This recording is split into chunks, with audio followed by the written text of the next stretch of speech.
So everyone, very recently, Kaushik, who's a student at RV College of Engineering right now, and scored a 750 on the 17th of August, as recent as something can get. And very happy with his score and his preparation, and really would like him to continue the conversation. So Kaushik, I can see you. Welcome, first of all. Yeah, hello, Sunil. Hi.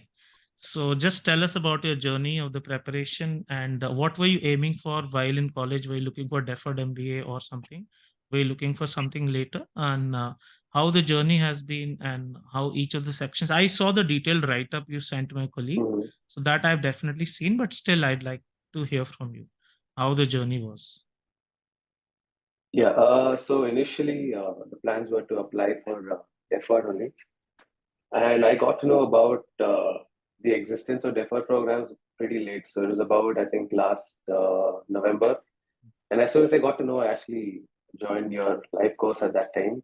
Mm-hmm. And I think I studied for almost 3 months. And right when I was going to schedule the exam, I had my final exams from college.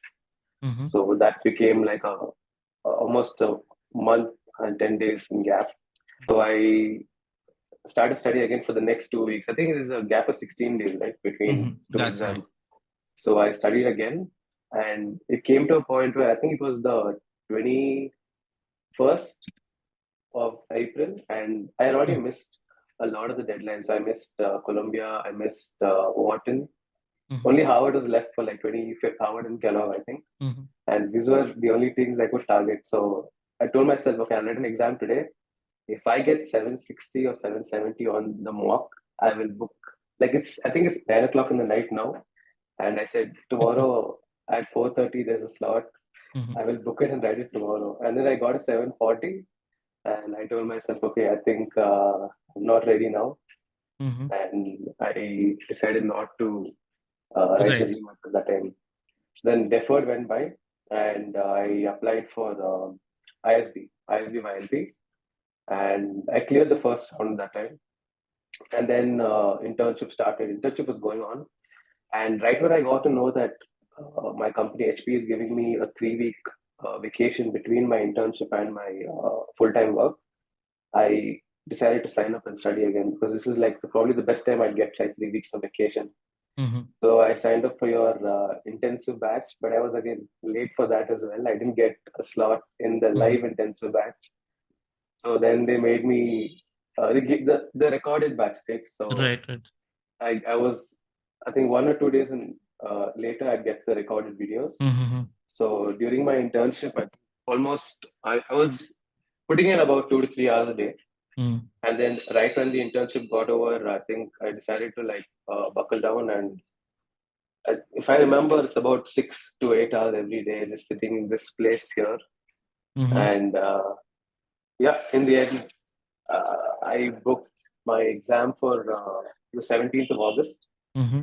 And then I think on the night of the 10th, like I checked my emails Mm-hmm. at 12:30 in the morning. And I got your email about your Know the World session on 15th August. Oh, right. Yeah, and then I thought, okay, maybe I can postpone it by a week so I can attend your session. But there's a rule on the GMAT where if you try to Mm. postpone it within 1 week, you have to pay the entire fees again. And I was 11 minutes too late to postpone it because it was already into August All right. 11th at that time. Right, And right. then I You did decided, the good okay, thing. You did the right thing by not postponing this time, I guess. So no problem yeah. there. But I did visit your session anyway on the 15th. I was there, Mm.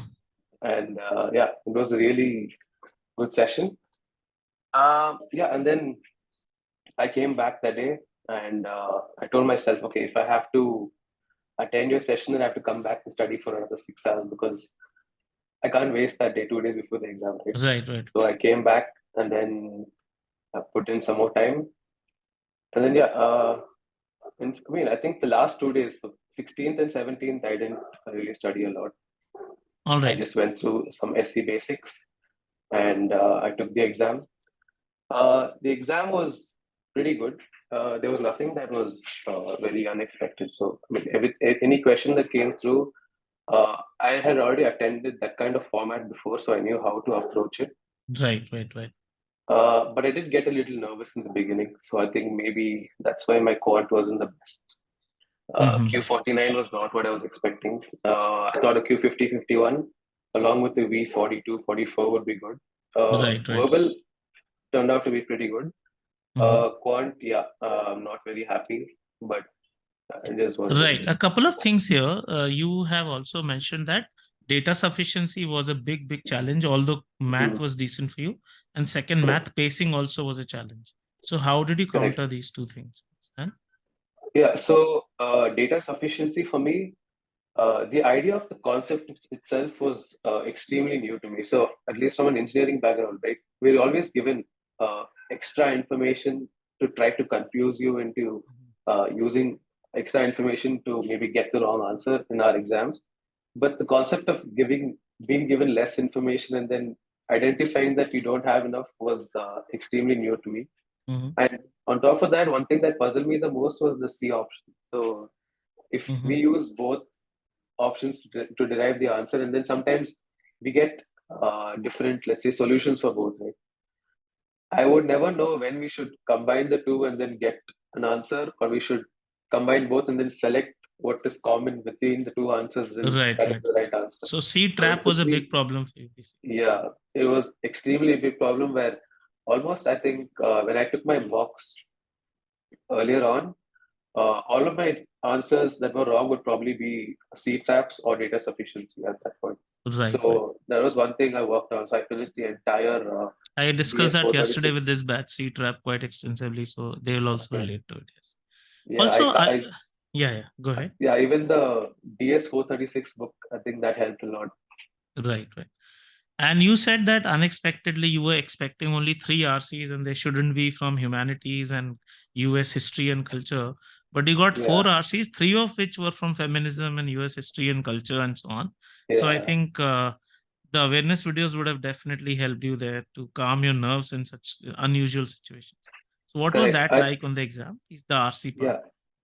Yeah. I think when I was preparing for my first GMAT, I had written an email to top 1% where I mentioned what is this issue I'm having, because anytime I have an RC, I'd always get all of them correct if it wasn't US history, US Civil War, or feminism. But as soon as I encounter one of these passages, I'd go down to like 50, maybe 25% accuracy. So I asked, and then someone replied saying, it's a very peculiar issue that you've never seen, but you should probably try watching a lot of the Know the World videos and do more of these type of questions so it can help. When I attended it in the exam, it was pretty good in the sense I knew a good history of like the dates, right? So Mm-hmm. when the American Civil War happened, and then Mm-hmm.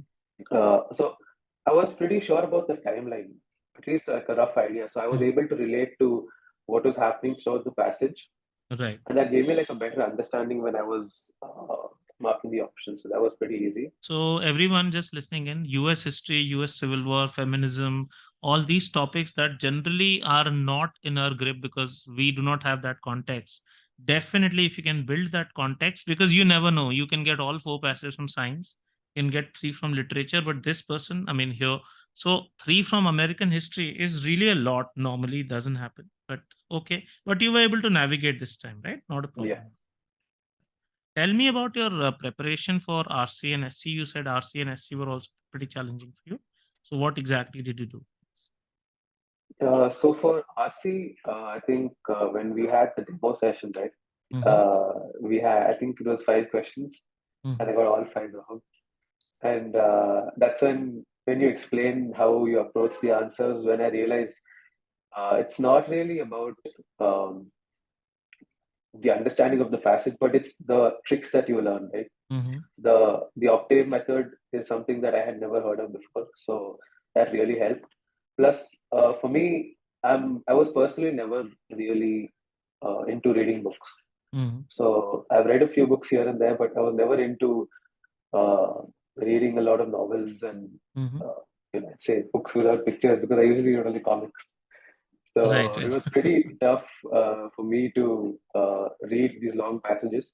So what I did differently this time was I started off with some LSAT passages. So I did about 50 of them. And LSAT is a little harder, in my opinion, to at least read through than RC passages. So I did that. And then I moved to RC 700, 800, and it was a little easier. Right. For SC, I was initially, it was really tough. So the first, I think the SC 100 basic concepts PDF you have, that was extremely bad the first time I did. I think I got about 20 correct. So I was really struggling with SC as well. I think once we started doing more, and then I started reading more of the rules, I started to get better at it, where I would consistently get about 80% accuracy.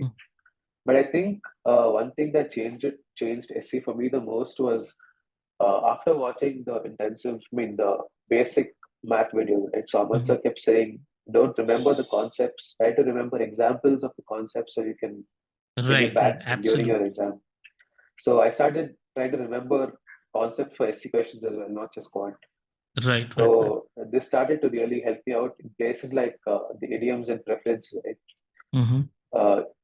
Trying to make sentences and try to remember sentences always help me remember idioms, because by That's adding one of great. I them. mean, this is very practical advice as well. How about critical reasoning? Were you more decent at it than the other two sections, probably?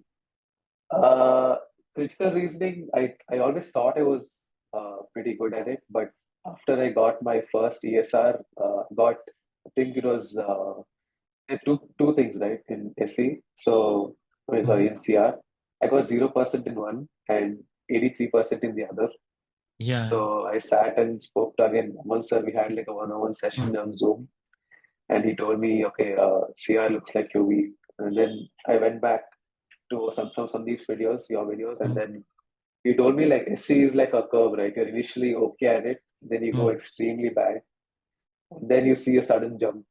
It would have And happened then in CR, that yeah, jump also. this time my CR is 100 and 100 Oh, that's in superb GMAT. to know. You got the ESR as So well. Right. yeah.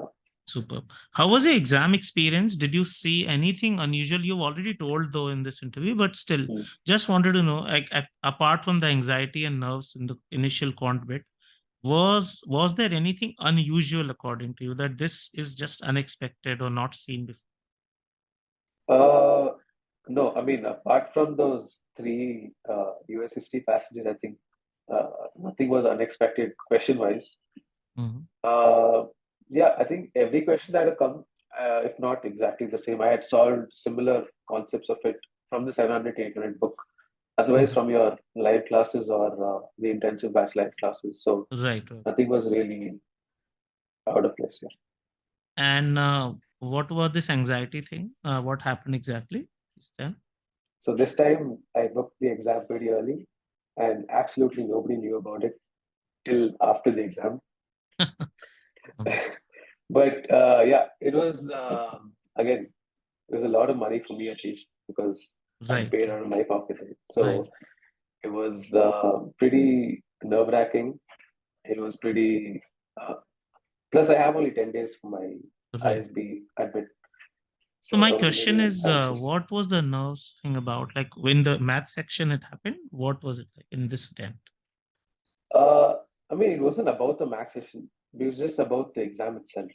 So in the beginning, it was about the exam. So first 10 questions I tried to sail through, because I think that's one of the most important, getting the first 10 questions correct.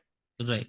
So when I started to struggle a little bit in the first, maybe third or fourth question, and I started to lose a little time, it started to get to me a little, but I decided to sail through. Eventually, it Worked worked out. out fine. Yeah. The pacing also worked out fine. You said pacing hasn't been a problem for you as well. Yeah, pacing was the problem in the beginning, but all my 700, 800 practice was timed. So in that That's way, I great to started to hear. work out.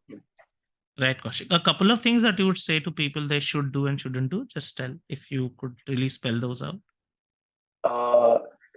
There's something you should do. I think regular practice every day is one thing that really helped. And also try to keep in touch with all your topics. So don't go like a whole week doing just RC and CR and then leaving out on two. I think you should keep in touch every maybe 2 to 3 days. And also try to go through the SCPPTs again and again, because they're huge, right? And it's almost impossible to go through it at once. Right. So I used to break it down into 3 to 4 parts and then go through it over the week. Right. So I think So, and that's you about it. also saw that if your consistency is broken, results are not good, because when your exam came in the first attempt, Correct.